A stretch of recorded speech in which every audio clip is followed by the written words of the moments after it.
Welcome back to the channel, folks. Long time no see. It's been quite a while since we put a video up, but there's been a lot going on, so it's kept us away from the gaming table and away from YouTube for a bit. But we're back now and going to start by having a review of the Flames of War Scottish Nationals. That's Operation Saltire that we had on the 11th and the 12th of May. So before we get started on it, thank you to Battlefront for supporting the event, making it an official event, giving us the prize plaques, giving us the 2024 official objective marker. And thanks to our sponsors, that's Frontline Terrain, Overlord Games Store and Dice of War. And you find links to all of those sponsors in the description below, folks. If you like your terrain, you really need to check out Frontline Terrain. If you like your bargains, Overlord Games Store, I've used them myself lots of times. And also for dice, well, Dice of War, Adam's Dice of War is really worthwhile for all those little bits that you need just to add that touch of class and character to your collection. So the Flames of War Nationals, not something that you'll hear tripping off my tongue very often, because this is the first ever day 2 that we've had, and the first National since the first year of version 4. It was a one-day affair because it was version 4 back then. All the naysayers and doubters, there was only 6 of us at it, but this is our first 2-day event, and I'm glad to say we had 18 players, mostly from across Scotland, but also about half a dozen who were travelling from down south and further afield. So we had 2 days great gaming, and I'm surprised I survived the 2 days, to be honest. I mean, surviving 2 games in a day is, I thought that was my limit. I've only ever been to one 2-day tournament in my life, and that was the first UK Nationals. Apart from that, I've done a few 1-day 3-game tournaments, but I've survived, basically. I survived this, and it wasn't as bad as I thought it was going to be. So I had a lot of fun, and so did other people who were there. There's going to be the results video at the end of this. You may have seen it already, so I'm sticking it up the end so that you don't have to see it again, but just in case you missed it. There's also a link below to the video that Robert Valley Gaming made to go through all the lists. I won't try and do anything like that again, folks, because that's quite time consuming, and Rob's already done it well enough. So go to the description if you want to see the lists. As well as gaming, there was obviously going to be the painting element. I had a couple of prize draws that I donated. I'm going to show you them in a second. And also we had Johnny Walker from the Flames of War painting group come along to judge the painting competition. Now, you may not realise this or not, folks, but Johnny lives just along the road from me. It's just pure coincidence. Nothing shady going on there, folks. Just the way it is. That's life. As I've been finding out, it can throw you some weird and wonderful combinations and curveballs. So it was great to have him along, meet some of the players, see their armies, and it did a really, really good job of judging with some really good feedback for the contestants too. So thanks, Johnny. And I'm going to give a brief summary of my games. I played Hungarians. I didn't bring a competitive list. I wanted to bring a list that was style over substance. An army that I painted all at the same time, so I had a good common look to it. It was infantry, Zrinies, Hetzers, some anti-tank guns. Not really going to stand up well in a competition, so my plan was really just to attack every game, not worry about who I was playing against, what they were bringing, just attack and try to hold on to an objective, try to take 3 points off my opponent. So I was getting 3 points a game. That was my plan. As it was, I actually attacked, well, I played against 4 of my 5 opponents being defensive lists. So bite and hold, that was my plan, get to an objective and try to use all the many artillery templates I had to smash the enemy that was pinned against the objective. And it worked to one degree or another, but I was quite pleased with the eventual outcome, and I ended up 6th place with 2 good wins and 3 good defeats or draws, if you see what I mean, with only 1 outright defeat. So the Hungarians did well. The Zrinies, I do like the folks, even though they're just advanced Stooks maybe. I do like them and I like playing them, so I was pleased to use the Hungarians and not get my backside kicked every game. So before we go into the review, thanks to the committee, the other guys on the committee, there's Gareth, Sean, Kenneth and Craig.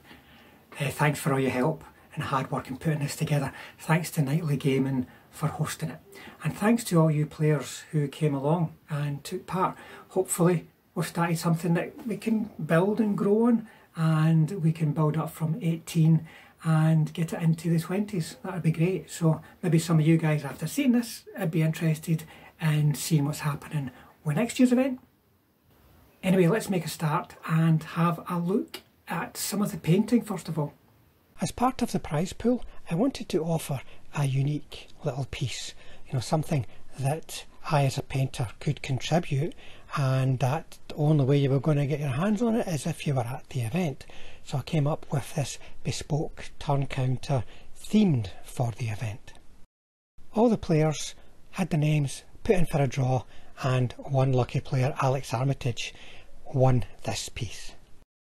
You may have seen me using similar turn counters from my own collection in the battle reports. Now, these are great little pieces that you can make for yourself. They're not difficult to do, to be perfectly honest. You just need to have the right stuff. And by that I mean bits and pieces. This was made to a large extent out of odds and ends and leftovers. Now there is a link in the video description below where I show you how I made one of my own turn counters step by step. So check that out if you want to make your own one. And then I'll have to give some thought for what I'm going to do for next year's prize draw.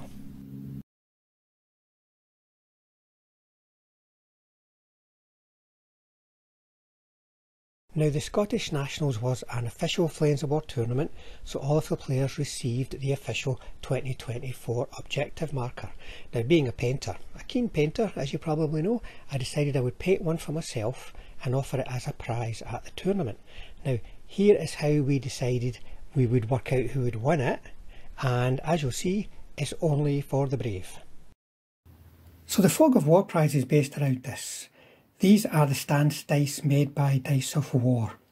Now, I don't know what you do locally. You maybe use cards or some other way of revealing your stance, but up here we tend to use a dice and say a 1 or a 2 is defend, a 3 or 4 is manoeuvre, a 5 or 6 is attack, or some combination. So I asked Adam if he could make some stance dice so that you can just reveal it.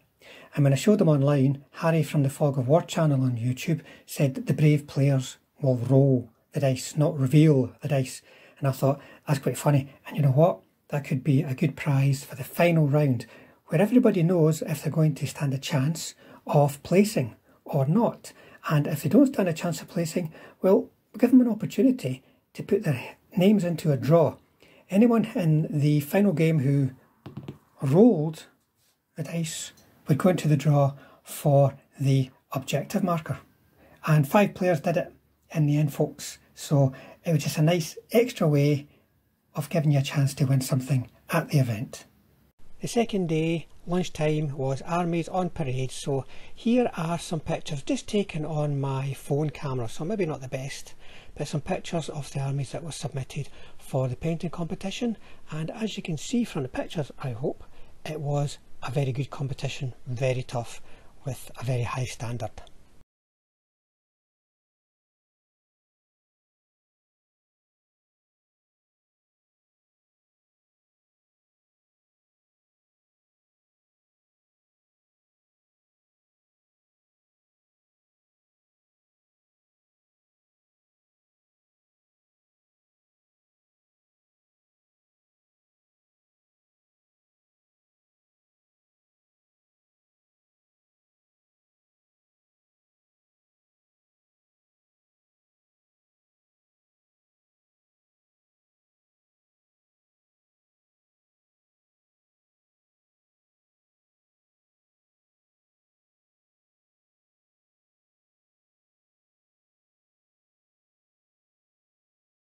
My first game was against Rex King.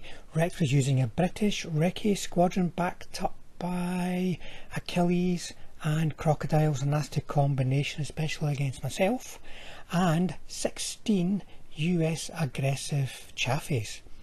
Now the mission was Encounter. I was completely swamped by opposing vehicles, so I was on the back foot from the start. So Rex did all the pushing in this game. I just tried to respond, kind of like try to duck in and out of cover with my Zerines and my Hetzers backed up by my anti-tank guns to try and blunt the attack, and I did manage to get rid of all the Chaffies. I did a fair bit of damage to the armoured cars, but I lost quite a few Zerines, I lost my artillery, and there was no prospect of me getting across the table to take an objective. I managed to hold on, so it ended up as a 3-3. Perhaps the most interesting moment in this game was one of my bases of infantry that I advanced into the maze of houses that you can see on the table on the far side. It managed to finish off or destroy completely 2 platoons of Recce and also the Chaffee Company HQ using one of the Panzerfausts. So that was a bright moment in an otherwise fairly passive game on my part. The second game was against Tom, who was using his aggressive US Sherman list. The mission was Valley of Death, which can be absolutely brutal for both attacker and defender, and it presented both of us challenges in this game. With Tom's 1 infantry platoon on my left, I attacked on the right, forcing Tom to pop an ambush over on that side. Quite an isolated ambush, and he had to come out of his cover, because remember the deployment zones are really thin and just go along the flanks. But to come out of the cover to pop the ambush because of a smoke bombardment that I deployed, and as a result his tanks were mobbed. So he did some damage, killed the Hetzer platoon, but eventually lost all of the Shermans, leaving just a platoon of mortars on that flank. Now I've still got a long way to go to get to the objectives, but Tom's reserves are all coming in on the wrong side of the table, and his infantry platoon is struggling to get across the table under my artillery bombardments and also the platoon of infantry that's backing up my advanced platoon. But I'm having problems here now too, folks. The infantry that are attacking with the Zerines are down to just 2 bases, the HQ down to just 1 base in the church. I'm contesting, I'm within 8, but the infantry platoon I wanted to really help push on that's coming behind got pinned. It's in the greenhouse there, got pinned, stayed pinned, and took no further part in the game. But I kept pushing down on that flank, the Zerines keeping me in the game, the 2 bases of infantry staying in the game, and then doing Faust attacks, assaults, finishing off the mortars, starting to get stuck into the tanks to finish them off, and the Yanks started to get pushed away from the objective to keep themselves safe from those infantry. Then with about half an hour to play, Tom jacked it in. He wasn't enjoying the game, he didn't like his dice, as I often say myself about my own games, but he jacked it in and I got an 8-1, but maybe a 3-1 would have been a fairer result because I think he could have held on. My third game was against Alexander, who had lots and lots of infantry and anti-tank guns, 1 platoon of tanks, it was the easy 8s, and on the face of it, perfect list for me to come up against. We were playing on this beautiful Frontline Terrain table, and I had lots of terrain to push up through and a gap through the minefields that I could get into the contested range for the objective. But Alexander was very, very good in making his infantry saves here. Even though I had all the artillery smashing against 2 platoons of infantry turn after turn after turn, I never really got anything. I never really got there.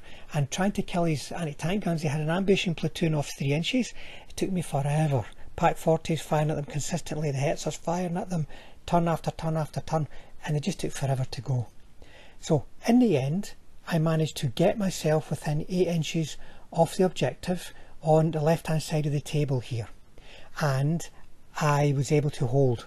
He put a brave attack in with his Easy 8s trying to lead the way through across the table, a platoon of infantry capturing the chateau, but he couldn't get me out, and it ended up being a 3-2 in his favour. Not too many pictures of this game, folks. It was the third game of the day and I was knackered by this point.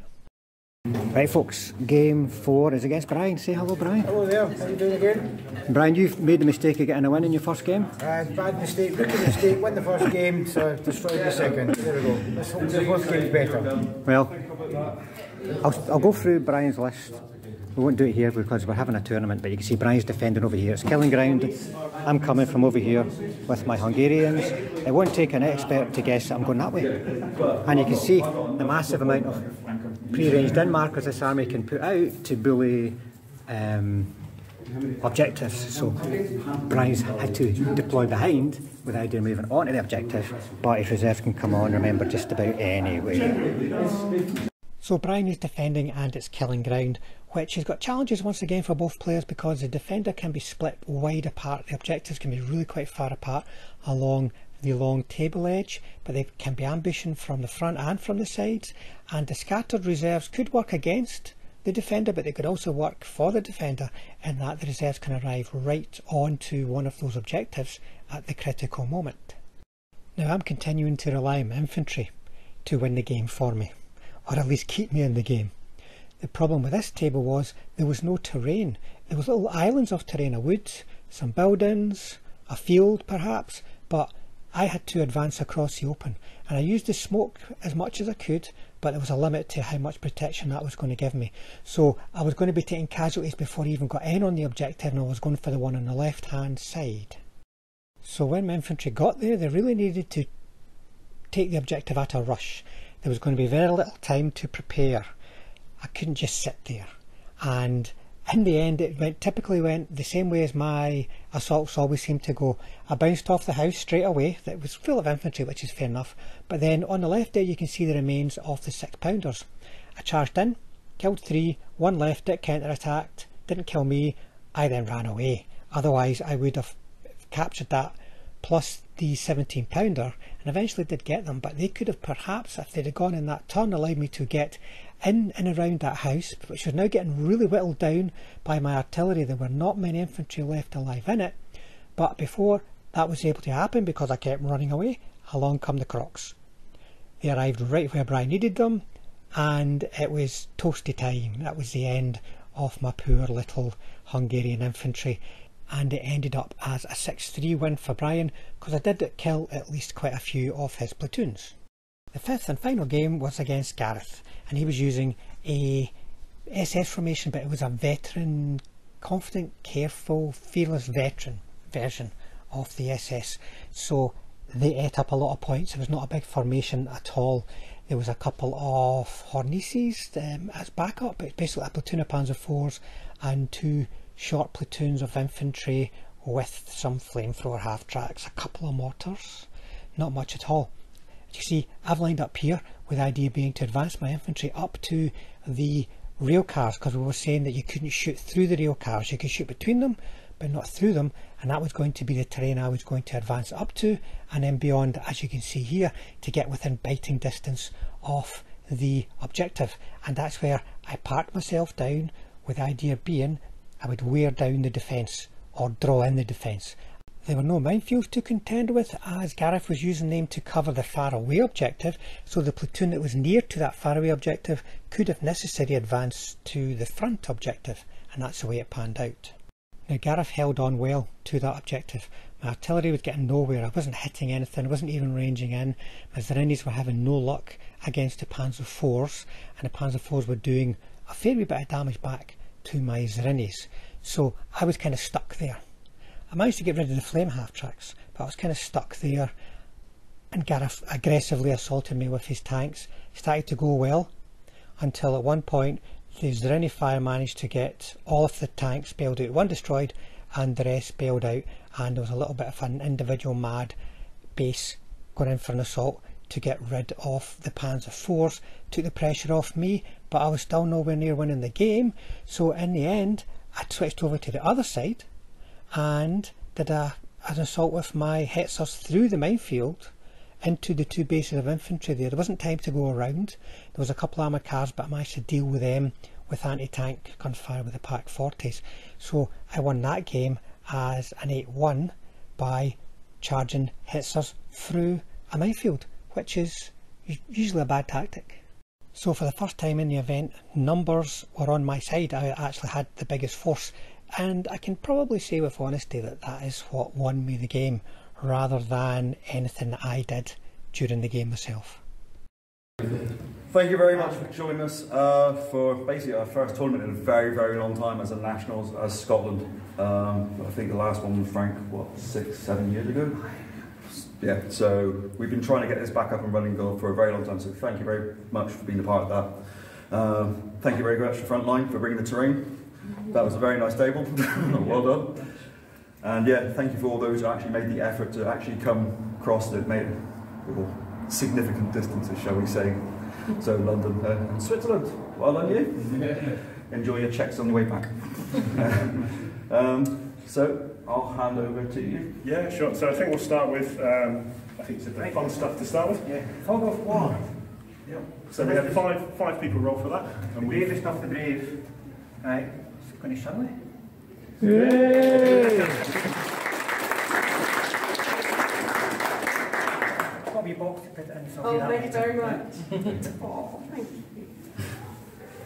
What did you roll, Shirley? it was the fog of war. Which one are you rolling? Manoeuvre. If you can't defend it, it'll be loud. My opponent got defend. And then we go over to the, our, I guess, kind of tournament objective, very kindly put together by Frank, and that goes to Alex Armitage.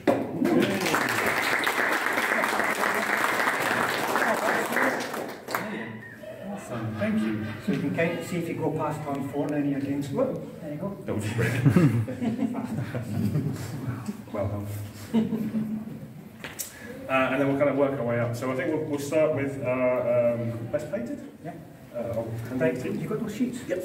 I'll give you those. Right, so Johnny Walker, Lions of War Painting Group, was doing the judging. You got down to 3 players to get down to the particular judging. In no particular order, the 3 players who made it to the final were Peter, Lawrence and Patrick. Right? And he's got feedback down here for everybody, but the person who he chose was Peter.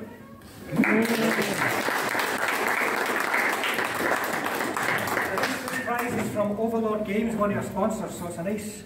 Yeah, well done. Smell to the camera. Nice. This way. And there's a plaque. Camera's this way. Oh, all in food. Yay! Well done. Well deserved. Alistair, if you want to come up for this one, we'll go on to the best player table, which you very kindly donated the prize for. And upstairs, we want to thank you for the terrain as well. Yeah, it's fantastic. And this one goes to Peter again. It's worth saying it was very much an overwhelming bunch of fun. Nice. Well done, Peter. You don't get a plaque. And then we'll go to the best sportsman, which I think, or best sporting player, I should say. Sure. This is Overlord Games sponsorship again, folks. Yeah, very kindly donated that. And this one goes to Dave Reiki.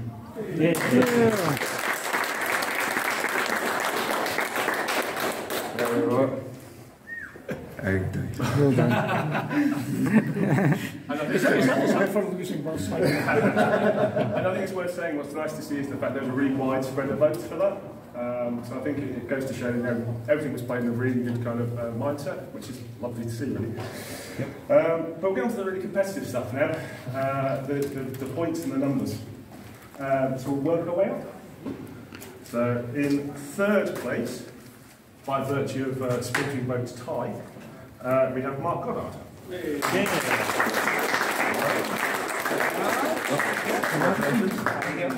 Well done.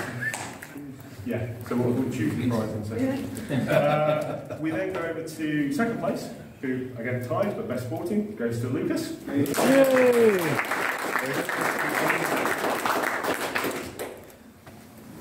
And then finally, top of the tree is Rob.